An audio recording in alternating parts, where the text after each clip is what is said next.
Hi, good morning, good afternoon, or good evening, whenever you're watching this. I hope you had a nice time after watching the first video. I hope you liked it. So, today, what we are going to do is we are going to continue with the next reading lesson. Okay, and today's lesson we will do it in a different way. I'm trying to find out ways that will be uh, best applicable for y'all, where you all can understand me and then try to follow me at the same pace. Okay, so the lesson today, the name of the story or the lesson is called Oliver Asks for More. So that's the name of the lesson. And there is one thing that I must remind you all right at the outset, that is, this story was written somewhere in the late 1800s. So you can say somewhere after 1850 to 1870. And this was written by Charles Dickens. And one thing to note over here is during that period of time, slavery was still rampant. Uh, there were there were still no laws. There was no human rights. There was no uh, organizations which basically worked on race and uh, equality. So, keeping that in mind, let me proceed with the story. In a nutshell, first let me explain what is this story about. Oliver is a person who's an orphan. That means he's lost his parents, and he was brought up in a church. In a church where they provide him 3 meals and they take care of him. And it so happens that Oliver was a part of that workhouse, a place where they sit and do church activities and other things related to a church or a institution. It could be anything else. So Oliver was put in that church because he was an orphan. And then the church, what happened after a period of time, they did not feed the orphans properly.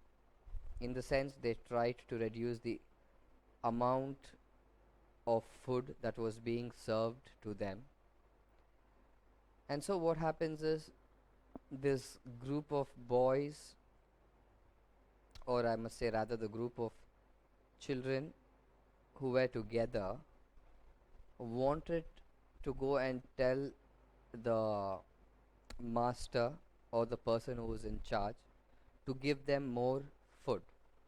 And this story revolves around that. So that's what this story is about. So I've given you all a very small description of it, but let us read it and then follow what the story is telling us. Okay, so you all will see the text on your screen. I will continue reading it para by para, and whenever we have some difficult words, I shall come and uh, put on that meaning. I shall display the meaning of those words on your screen, and if possible, I shall put images as well. So, Oliver asks for more.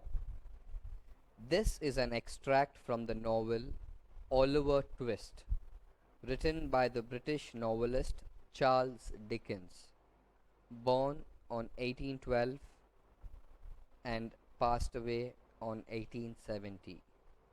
It is the story of an orphan boy named Oliver who is brought to a children's home. So this is the introduction of the story. So it says it is the story of an orphan boy named Oliver. It's not Oliver, it's Oliver, who is brought to a children's home. So you all might have come across places like orphanage home or home for the aged. So these are special places or these are special designated places which is meant to serve people who are either old aged or people who are orphan. So the first para. Mr. Bumble walked on with long strides, little Oliver firmly grasping his gold laced cuff trotted beside him. So if you look at this very first para, there are a lot of words that sounds new. I mean, we might have not come across those words before. It might be first time we are listening to them. So it's better that we understand those words, and then I will read the para once again. So the first word we have over there is strides. So you all will find this on your screen. Strides, which means walk with long, decisive steps in a specified direction. So you'll all understand walk with long steps. So you take really long steps to walk. Decisive steps. That means when you say you're decisive, it means you are sure about a particular thing. So you are confident when you're going in that. So let me give you another example of stride. The past tense of stride would be strode. So I'll use a line like, he strode across the road. Okay? So that's the meaning of stride. So next, I will continue. Mr. Bumble walked on with long strides, little Oliver firmly grasping his gold laced cuff. Grasping in the sense is something that you hold on to very tightly. That's the meaning of grasping. What is this gold laced cuff? Okay, I will try to show you all the image over there. If you look at the image, you will find a thing called gold cuff in the images. There is a thing called gold cuff. So generally you all will notice when people wear on their sleeves, towards the sleeve, one second, it's not this image, yeah, down. So you all can see the sleeve has a golden button kind of a thing. So those are actually called cufflinks. Okay, and people even refer to cuff sometimes when this is a watch, but when you wear a bracelet which looks almost like a watch, that's also called a cuff. Okay, so now you understand. Little Oliver, firmly grasping his gold laced cuff, trotted beside him. So what's the meaning of trotted? The meaning will come onto the screen.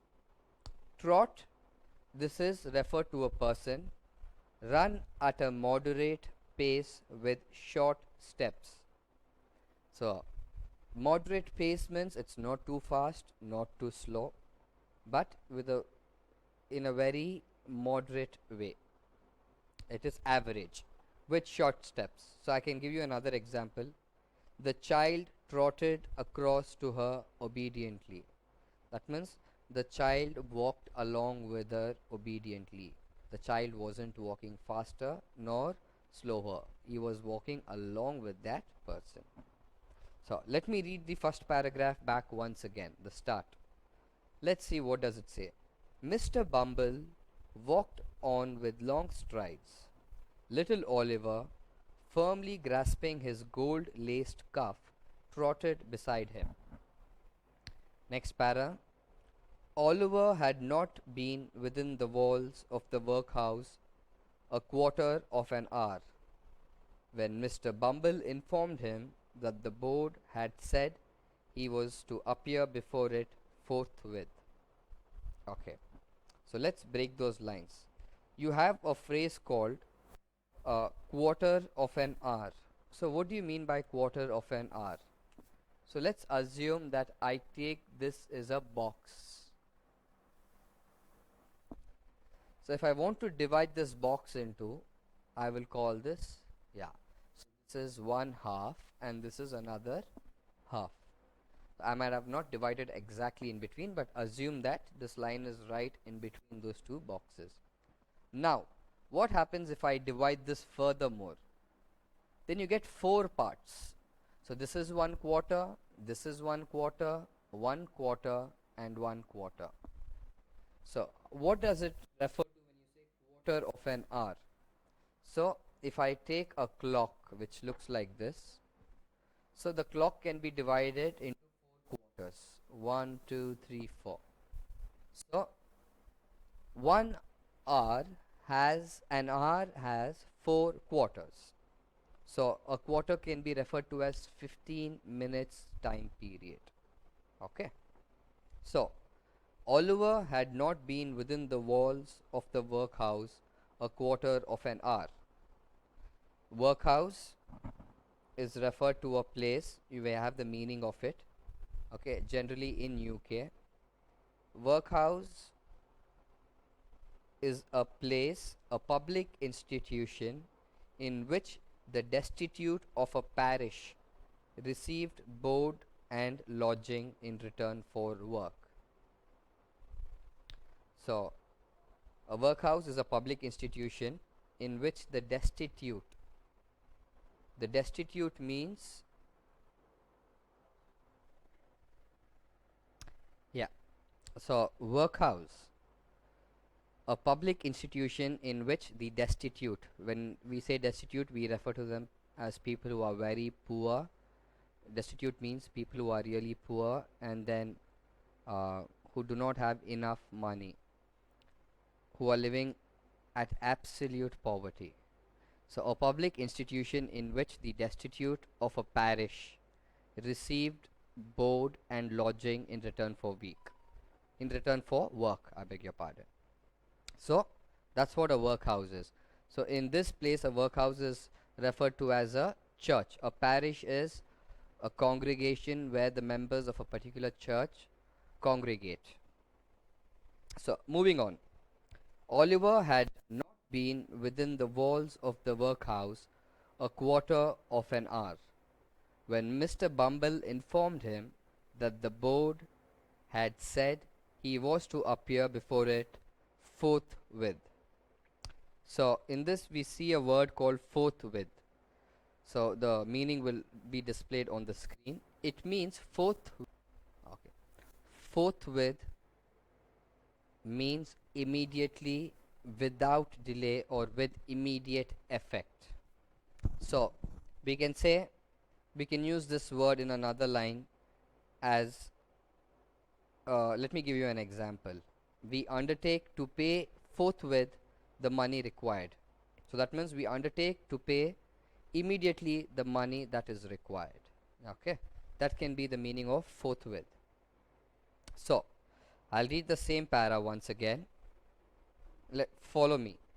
Oliver had not been within the walls of the workhouse a quarter of an hour when Mr. Bumble informed him that the board had said he was to appear before it forthwith. Okay. Next para.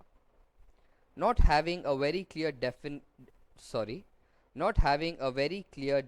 notion of what a live board was, Oliver was rather astonished by this information and was not quite certain whether he ought to laugh or cry. So what do we generally mean by a board? Whenever we have huge companies and corporations, international companies, private limited companies, and huge organizations and institutions, these institutions are not generally run by a single person. So if you look at something like Indian Railways, there are board of directors. So it is a collective participant. So a board is generally a committee of people who would come together and deliberate on issues regarding their institution or organization. Okay, so I'll continue reading. Not having a very clear defined notion of what a live board was. So Oliver didn't know what a board is, and he was asked to appear before the board. Oliver was rather astonished by this information and was not quite certain whether he ought to laugh or cry. Ought means he was not sure whether he was supposed to laugh or cry because he did not know what a board meant. Now I hope students, all of you all know, I've explained you all the meaning. So if you look up at any big companies like Indian Railways, State Bank of India, uh, IRCTC, these big corporations are generally run and they are regulated by board members. Even the school that you are studying, St. Mary's High School, has a board. So they have a secretary, you have a president, a vice president, then you have the board members. Okay, moving on. He had no time to think about the matter.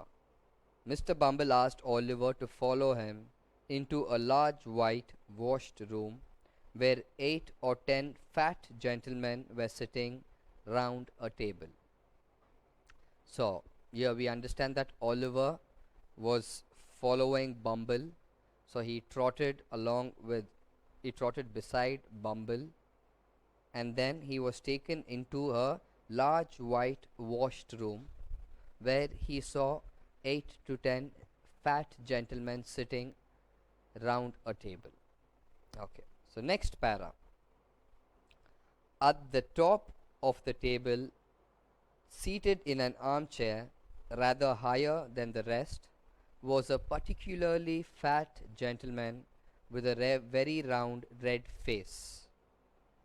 Okay, so when he reached that particular place, he saw at the top of the table, seated in an armchair.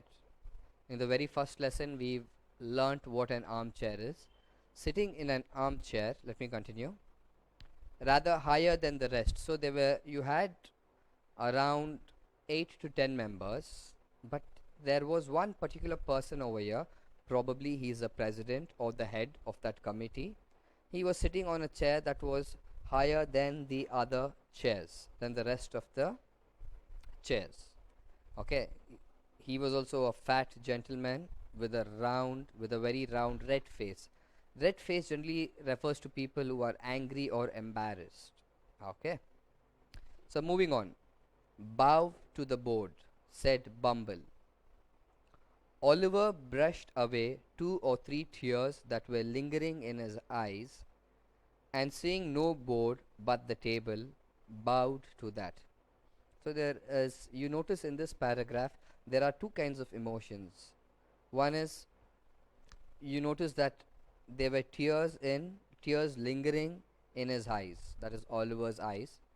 And then there's another person where he says that where Oliver was bowing down to the table and seeing no board.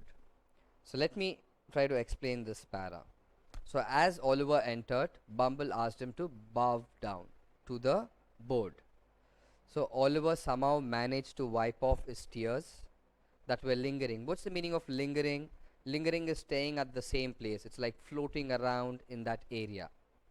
So 2 or 3 tears that were lingering, that means that were rolling down his cheeks, and seeing no board but the table. So Oliver expected a board like this, but I already told you the meaning of a board. A board is 5 to 10 people, a committee of members, where they sit and discuss and deliberate over issues. So that there is a humor over here. So I'll read that once again.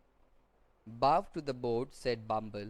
Oliver brushed away 2 or 3 tears that were lingering in his eyes, and seeing no board but the table, bowed to that. So obviously there was a table behind which the board members were sitting. So he expresses over here that he bowed to the table, noticing that there was no board.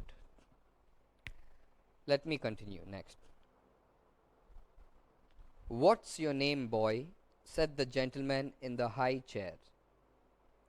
Oliver was frightened at the sight of so many gentlemen, which made him tremble.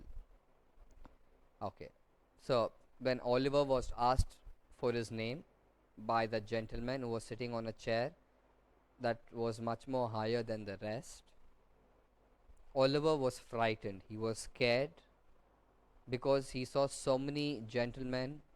Probably he was a bit nervous as well, seeing so many people, which made him tremble. The meaning of tremble is you shiver it's a kind of a shivering that you have due to fear, where your hands and legs start to move without your control. You start to shiver and you start to feel restless.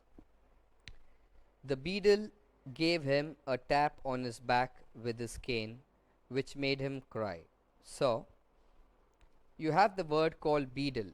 So, let's look at the meaning of it. Okay, let me read that para till that. Okay, the meaning is on your screen. Beadle, a ceremonial officer of a church, college, or similar institution. What do you mean by ceremonial officer? So, there are certain things where you have certain people. If you have a particular function, so let's say that we are going to invite the prime minister to our school.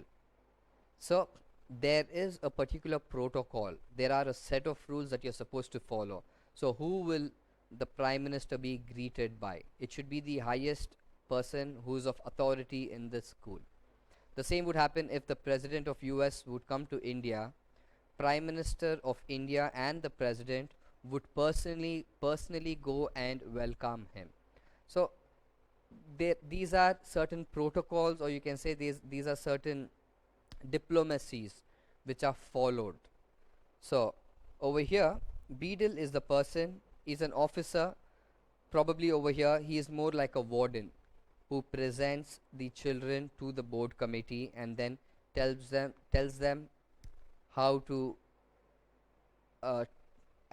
probably he takes care of the proceedings of that particular event. So let me continue.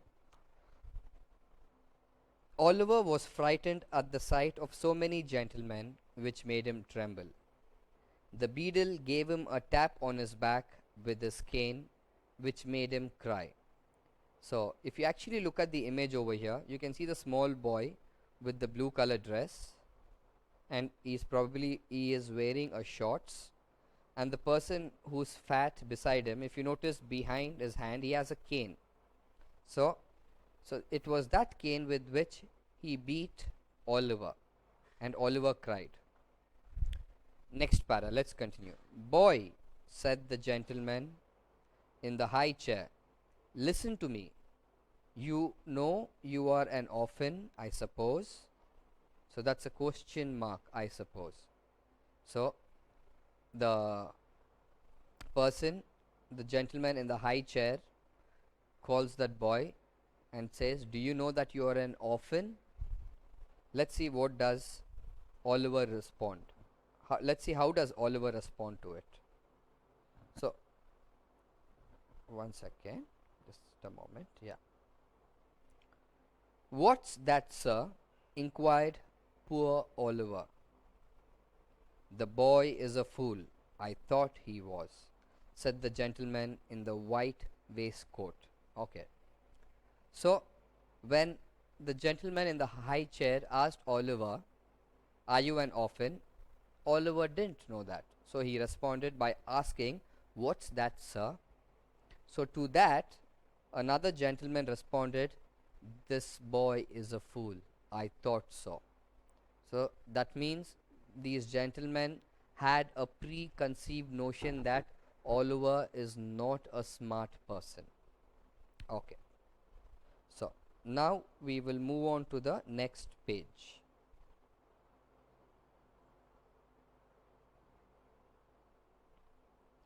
Just a moment.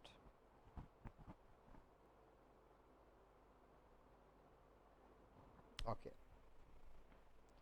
Let's continue. The next page. Hush, said the gentleman who had spoken first. You know you've got no father or mother, and that you were brought up by the parish, weren't you? So, the gentleman who spoke first is the person sitting on that high chair. He said, hush. It's kind of, you say, everyone hush, quiet. You know you've got no father or mother. So that's the meaning of an orphan.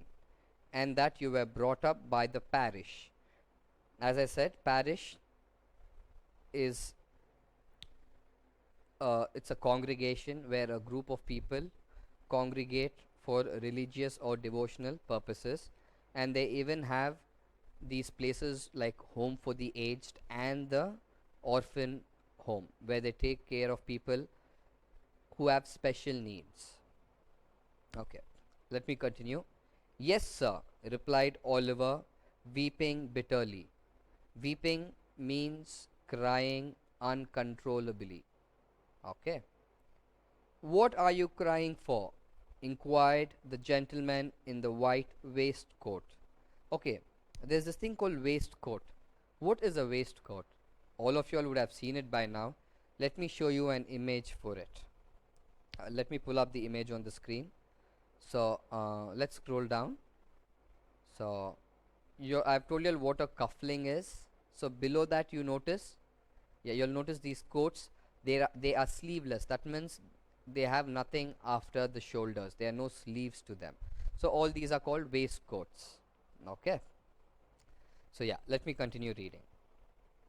So the reason why I'm showing you all the images and giving you all the meaning is I want you all to understand the story in the best possible way. Okay. So there is a beauty to language. I want you to understand the language as well as the content, and in future I would want you all to use these words when you all communicate with your friends and your teachers. Okay, let's continue. I'll read from the start of this page once again, from the top of this page. Hush, said the gentleman who had spoken first. You know you've got no father or mother, and that you were brought up by the parish, weren't you? Yes, sir, replied Oliver, weeping bitterly. What are you crying for? Inquired the gentleman in the white waistcoat. I hope you say your prayers every night, said another gentleman in a gruff voice, and pray for the people who feed you and take care of you, like a Christian. So, when the person asked, what are you crying for? Before even Oliver could reply, another person told him, I hope you say your prayers every night. So you can notice now, you probably understand what a parish is. Said, okay, I hope you say your prayers every night, said another gentleman in a gruff voice. If you'll notice in the first lesson, we heard a voice called grating voice. So grating voice and gruff voice are almost the same. They are very rough and it feels very coarse. It's not very smooth. Okay. So there's a sentence where you can use this word gruff. Let's see an example. She spoke with a gruff masculine voice. Masculine refers to things associated with male gender. Masculine refers to strength, machoism and stuff like that. Okay, let's continue. I hope you say your prayers every night, said another gentleman in a gruff voice, and pray for the people who feed you and take care of you like a Christian. So, it's very clear what's written over here. To that, Oliver replied, Yes, sir, stammered the boy. So, what stammering, we have the meaning over there, we'll pull it up on the screen. I think people would have come across stammering in their life at least once. Stammer refers to, stammer actually means when people speak with breaks in between, speak with sudden involuntary pauses, and a tendency to repeat the initial letters of the words. He turned red and started stammering. So there are some people who have this problem right from their birth.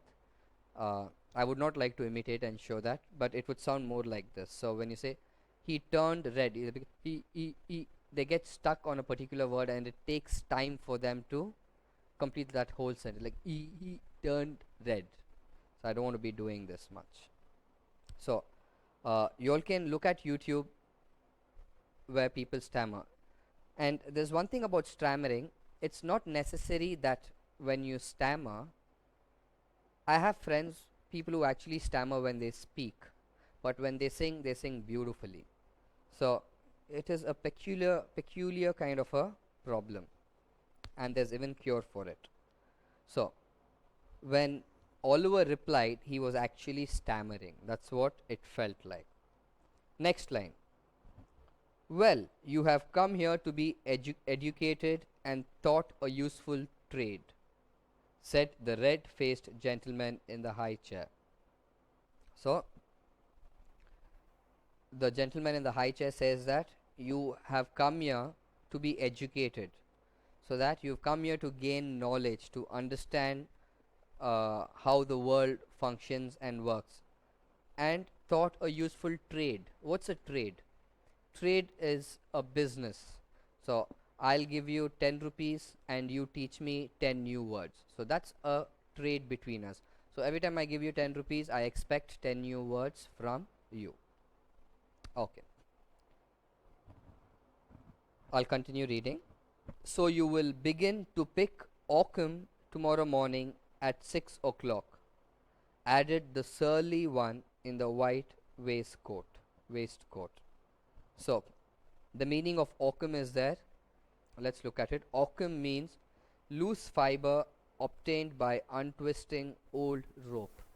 So, generally what happens to these old ropes? They get entwined, they get twisted, right? So, when you remove those curls, the loose fibers come out. That's what is called an oakum.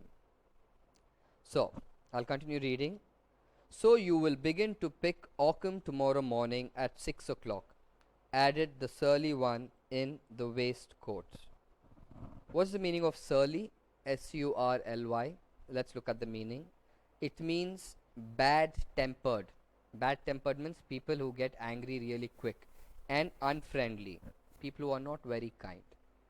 So, let's see an example of how you can use this word. The porter left with a surly expression. Who's a porter? So in Indian language we refer to them as coolie, people in the railway station or bus stops who help you carry your luggage into the taxi or to your house. So they are called porters. The porter left with a surly expression. That means after he did his work, when he left, he didn't look very happy. So let's continue. Oliver bowed low, directed by the beadle, and was then hurried away to a large ward, where on a rough, hard bed he sobbed himself to sleep. Okay, so with this you can understand the meeting is over, and then Oliver had left.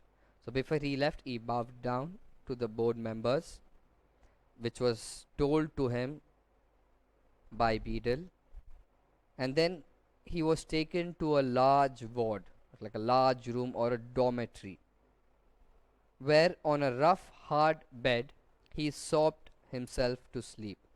So that night when Oliver slept, he was crying the whole night. He was sobbing, which means weeping and crying. Poor Oliver, as he lay sleeping, unconscious of everything around him, the board had taken a decision that would change the course of his life. Poor Oliver, there's an exclamation mark, which means it's expressing an emotion. Poor Oliver, as he lay sleeping, unconscious of everything around him, the board had taken a decision that would change the course of his life. What do you mean by the course of his life? Whatever is going to happen hereafter.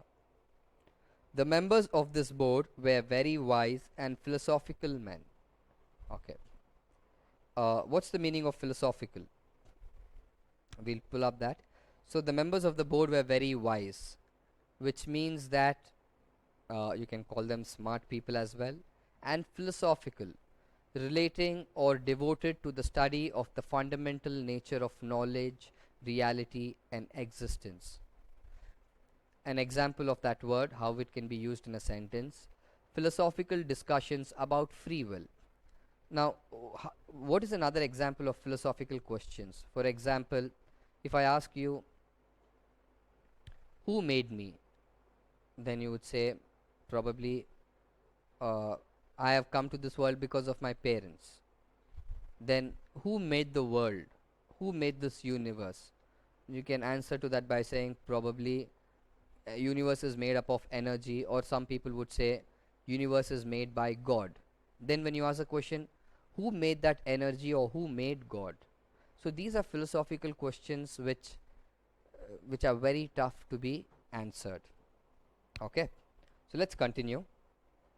The members of this board were very wise and philosophical men. As they turned their attention to the workhouse, they discovered that it was a regular place of public entertainment for poorer classes. Poorer classes. It was a place where they had breakfast, dinner, tea, and supper, all the year round and free, where it was all play and no work. This was really a shocking state of affairs. They were of the opinion that the poor should be given only two alternatives: either to starve quickly outside the workhouse or gradually inside the house. With this view, they decided that the inmates of the workhouse would be issued 3 meals of thin gruel a day with an onion twice a week. So if you notice, this paragraph is probably the biggest paragraph in the whole lesson, in the whole story. So what does this paragraph explain?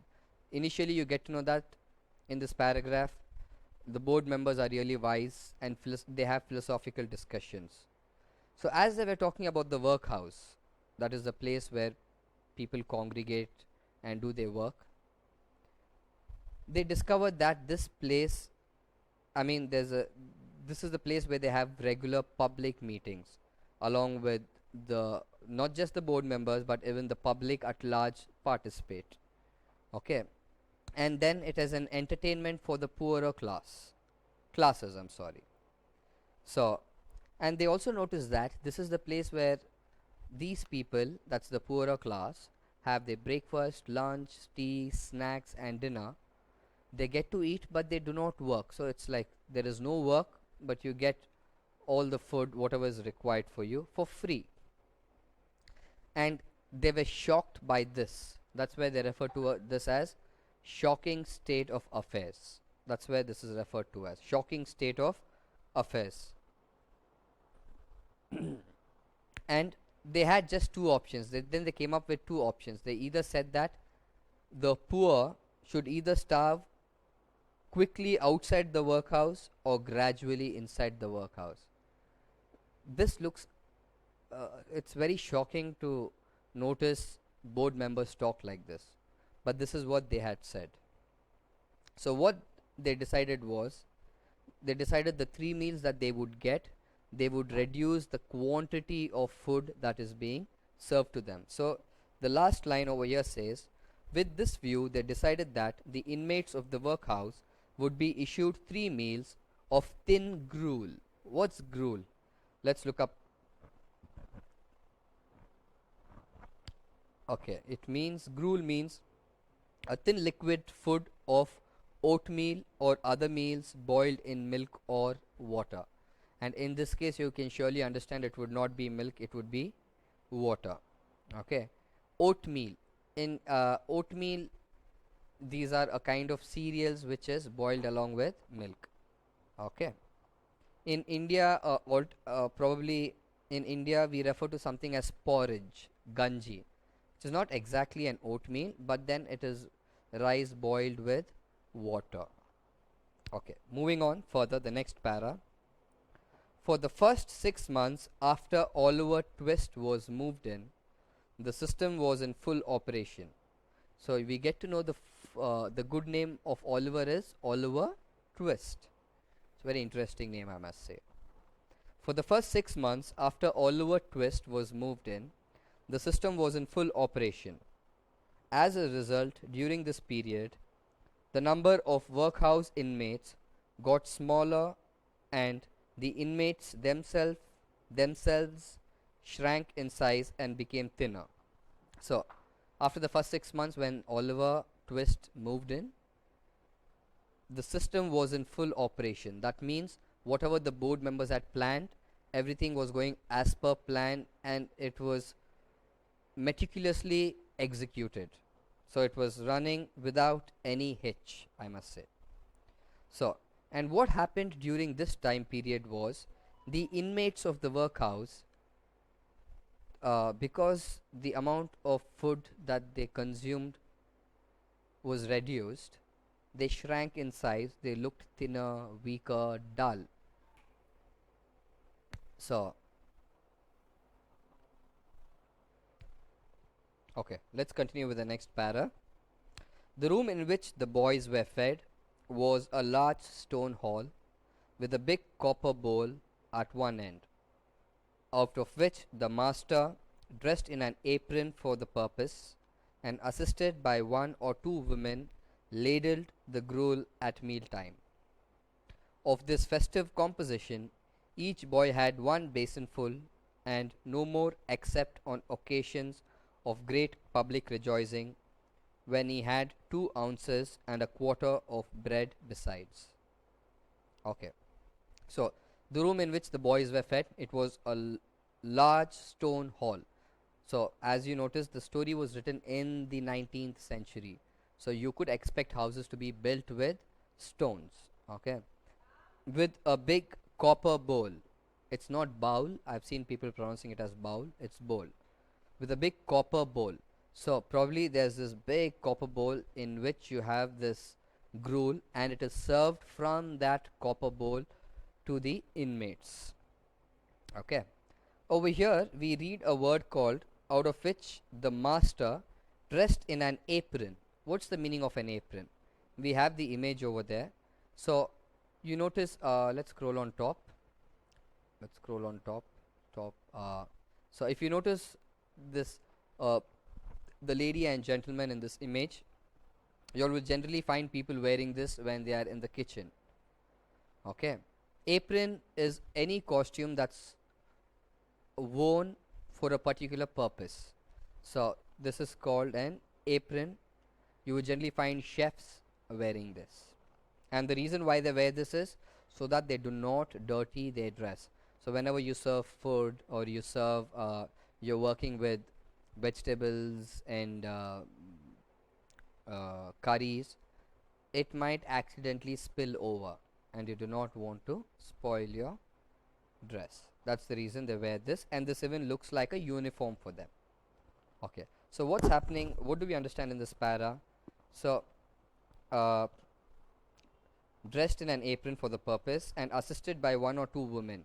So, the master is dressed in an apron, and there are two women who are assisting him. Ladled the gruel at mealtime. What's the meaning of ladle? Ladle is like a spoon. It has a just a moment. So, yeah, ladle is, I'm sure all of you all might be familiar with the spoon that we use to serve sambar or rasam. So, it's got like a bowl to it. So, you all can see in the image. So, that's the ladle. So, they serve the gruel using this ladle. Okay. So, there was a master who is dressed in an apron, and then he is assisted by two women who are serving the gruel. So, and in this para we even get to know that they are barely given just a basin full of gruel, and no more than that. Anything that is given more than that happens only during exceptional times. That is when you have some function or a huge public gathering, public rejoicing events. Okay. Continuing to the next para. The basins never wanted washing. The boys polished them with their spoons till they shone again. When they had performed this operation, they would sit staring at the copper bowl with such eager eyes, as if they could have devoured the big bowl itself and everything in it. At the same time, they sucked their fingers most carefully to catch up and stray splashes of gruel that might have stuck thereon. Boys have generally excellent appetite. Oliver Twist and his companions suffered the tortures of slow starvation for 3 months. At last, they got so voracious and wild with hunger that one boy who was tall for his age had and hadn't been used to that sort of thing, hinted darkly to his companions that unless he had another basin of gruel per day, he was afraid he might some night happen to eat the boy who slept next to him, who happened to be a weakly youth of tender age. He had wild, hungry eye, and they believed him. A council was held, lots were cast as to who should walk up to the master after supper that evening and ask for more, and it fell to Oliver Twist. I'm sorry, I guess this must be the biggest paragraph in the whole lesson. So it's a huge paragraph. Let me break it down. Okay. The basins never needed washing. What does that mean? When you're really hungry, you scrape off everything that is there on that plate or basin. So that means you have eaten every tiny piece on that basin and you've literally scraped it. You've scratched whatever you could find and you've eaten because of hunger. That's why they always shun. The basins didn't require washing. And once they finished eating, they would sit staring at the copper bowl, in the big bowl in which the gruel was there. Okay. And they look at it and as if they could have devoured the big bowl itself. So what's the meaning of devoured? Let's look up, you'll find the meaning on your screen. So devour, number 13, and I'm sorry, let's look at that number 12 as well. Ounce. What's the meaning of ounce? Ounce is a unit of weight of 1/16th of a pound, approximately 28 grams. So basically, when you get into the kitchen and you want to really bake a cake, or you want to make pastries, cookies, you have to make sure that the ratios that you mix of the various ingredients that are accurate. So ounce is one way of a measurement. Okay. So an example of how we could use that in a sentence: melt 3 ounces of butter in a large frying pan. So the quantity of butter that you're supposed to use is 3 ounces. Okay. Next word, devour. Eat hungrily or quickly. Okay. So eat hungrily or quickly. So if you notice, correct. So there's nothing for me to explain over there. Let me use this word in a sentence. He devoured half of his burger in one bite. So all of you all would have, if you all would not have had eaten burger, you would know how a burger looks like. It's quite big. Is it possible to have half of it in one bite? Not possible. But then if you're really hungry or if you want to devour it, that's how it would be done. So moving on. Where did we stop? Okay, big bowl self. So and another thing, this paragraph mainly focuses on things. It focuses on. Let's pull up the paragraph, the last paragraph. So it actually focuses on things like the amount of suffering that the inmates are going through. You can notice in the next line they say, at the same time they sucked their fingers most carefully to catch up any stray splashes. So you can imagine how hungry these children were. So if there was anything to be stuck on your fingers, they would literally scratch it off and eat it. That's how hungry they were. And boys generally have an excellent appetite. That means boys are the ones who generally eat a lot. They eat on time and they consume a lot of food. Okay. So because they couldn't go through this anymore, what they decided was, they said there was one person who looked really big and hefty. He told that if we are not going to get enough food anymore, if I'm not going to get some more gruel, another basin of gruel, I might eat this person who is sleeping beside me. So this is a way of expression showing how literally how hungry that person is. So he's ready to eat the person who's beside him, who looked a little weak and tender. Tender is something which is very, tender means something which is very soft. Like you can say tender chicken or tender mutton. Okay. So what they decided was, they decided, okay, let's all come together. Tomorrow we are going to go and speak to the master, telling that we need more of this gruel. So who is going to speak? For that they casted lots. Lots is like uh, you can, it's like flipping a coin, tossing a coin, or picking several straws. So everyone has their names, so you throw those chits and you pick up the name. So that's called casting lots. Okay. And who was supposed to go and talk to the master? It was Oliver Twist. That's what we see in the last line. So next para. The evening arrived, the boys took their places. The master in his cook's uniform stationed himself at the copper. His assistants ranged themselves behind him. The gruel was served out. The gruel disappeared. The boys whispered to each other and winked at Oliver, while his next neighbors nudged him. Child as he was desperate with hunger and reckless with misery.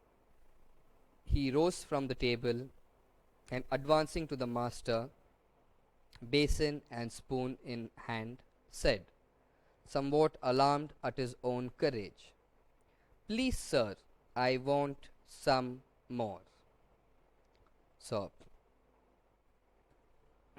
so if you notice over here, in this paragraph, they all went to have their meal, and after they finished the meal, everyone was trying to give a sign to Oliver, saying that, come on, go and ask the master for more gruel. So there's one person over there who nudged. Nudged is move, like with your shoulder you move to the other side to call a person, to like just touch him and call him. Okay. And at last Oliver woke up from there. He went to the master and he himself was shocked. From where did he get that courage? But if you notice over there, he was desperate with hunger and reckless with misery. Desperate is something that you need very badly. It's very urgent for you. Reckless is people who do not care for it, like a reckless car driver. He doesn't care about others. Misery, you all know. Misery is something, it's a worst state of suffering. So what does he say? Please, sir, I want some more. The master was a fat, healthy man, but he turned very pale. Let's look up at the meaning of pale. And before that, there is another word, number 14, voracious. So I forgot to tell you all the meaning over there. You all can just look up it. You can look at the meaning on your screens. Wanting or devouring great quantities of food. A voracious appetite. The next word, number 15, pale. Become pale in one's face from shock or fear. So what does that mean? Pale is you are totally blank. So it's like you've become colorless. That's what it's called. That's what is the meaning of pale. So let me continue reading. The master was a fat, healthy man, but he turned very pale. He gazed in stupefied astonishment on the small rebel for some seconds, and then clung for support to the copper. The assistants were paralyzed with wonder, the boys with fear. So what does it mean when he says he gazed in stupefied astonishment? Let's see the meaning of stupefy. It's astonish and shock. Okay, let me give you an example of how you can use that word. The amount they spend on clothes would appall their parents and stupefy their grandparents. So appall the parents means they would really be something that is out of normal. That's appall. And stupefy, it's really a shock. Okay, so if you spend so much money on your clothes, your grandmother would obviously be shocked, because during their age the value of the currency that we use has changed. What 10 rupees was back then is not the same today. Moving on. So what does that para tell us? That para tell us, this paragraph tells us that how the master felt. He was pale, and the assistants were also paralyzed. Paralyzed is when people cannot move. They are just stuck in that position. Okay. Clung for support. What do you mean by clung? Cling is hang on or hold on to something. Clung is the past tense of cling. Let me continue reading. What? Said the master at length in a faint voice. Please, sir, replied Oliver, I want some more. The master aimed a blow at Oliver's head with the ladle and shrieked aloud for the beadle. So what happened over here? After uh, Oliver approached the master and said, please sir, I want some more. Everyone was shocked, master, the assistants and the boys who were along with him. To that master replied, what? In a faint voice, in a very dull and indistinct voice. Please sir, Oliver replied. He requested, I want some more. The master aimed a blow at Oliver's head with the ladle. So the spoon that he was using to serve, he struck a blow on his head and shrieked aloud for the beadle. So the beadle is that person who we saw in the beginning. Next para. Could you scroll up the next para? No, little bit down, scroll down. Okay, yeah. The board was sitting in solemn meeting when Mr. Bumble rushed into the room in great excitement and addressing the gentleman in the high chair, said, Mr. Limpkins, I beg your pardon, sir. Oliver Twist has asked for more. So the person who was sitting in that high chair, we get to know his name, it's Limpkins. Mr. Limpkins, I beg your pardon, sir. Oliver Twist has asked for more. So this paragraph very clearly explains what happens. The beadle, whose name is Mr. Bumble, after the master who serves the food tells him that Oliver had asked for more, he ran from there to the place where the board meeting was happening, and then he called for Mr. Limpkins and he said, I beg your pardon for abruptly coming in, and told him that Oliver Twist has asked for more. There was a general start. Horror was depicted on every countenance. So let's see the meaning of countenance. Number 17. A person's face or facial expression. So that's what countenance means. It can mean a different thing in different contexts, but over here this is what it means. So let's see an example of how that word can be used in a sentence. His impenetrable eyes and inscrutable countenance give little away. Okay. So let's continue reading. For more, said Mr. Limpkins, compose yourself, Bumble, and answer me distinctly. Do I understand that he asked for more after he had eaten the supper allotted by the board? So what happens in this paragraph? Let's go back to the reading thing. So you notice over here, Limpkins tells Bumble, calm yourself, cool down, compose yourself. I want to make sure what you told and what I heard were the same thing. He asked, did he really ask you for more? To that, let's continue reading. He replied, he did, sir, replied Bumble. Okay. And now let's come to the next paragraph. That's in the next page. That boy will be hung, said the gentleman in the white waistcoat. I know that boy will be hung. So you all know what's the meaning of hung. That boy will be literally hung by a noose. Hanging, that's one form of punishing people.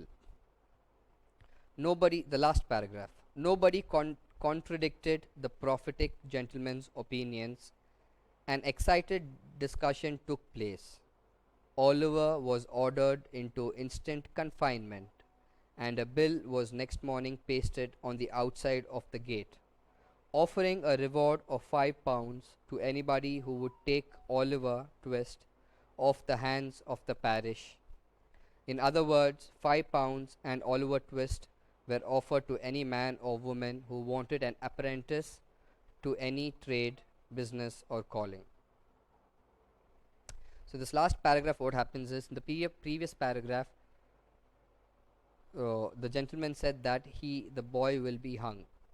But then in the next paragraph we see that an excited discussion took place, and nobody contradicted the prophetic gentleman's opinion. Contradicted means you do not go against a particular opinion. So you do not pick holes in someone's arguments. So you don't want to contradict them. An excited discussion took place. Oliver was ordered into instant confinement. Confinement is a place which is secluded, where you are left all by yourself. You will have no access to other people or other things as well. And next morning a bill was pasted next morning outside the gate. A bill is kind of a notice. It's a kind of notice where you find like government orders or notice. It was pasted outside the gate, and it was offering £5 to anybody who would take Oliver Twist. So that means this is actually the slave trade. So if you pay me £5, I will sell you this person called Oliver Twist. What are you going to do with him? It's none of my business.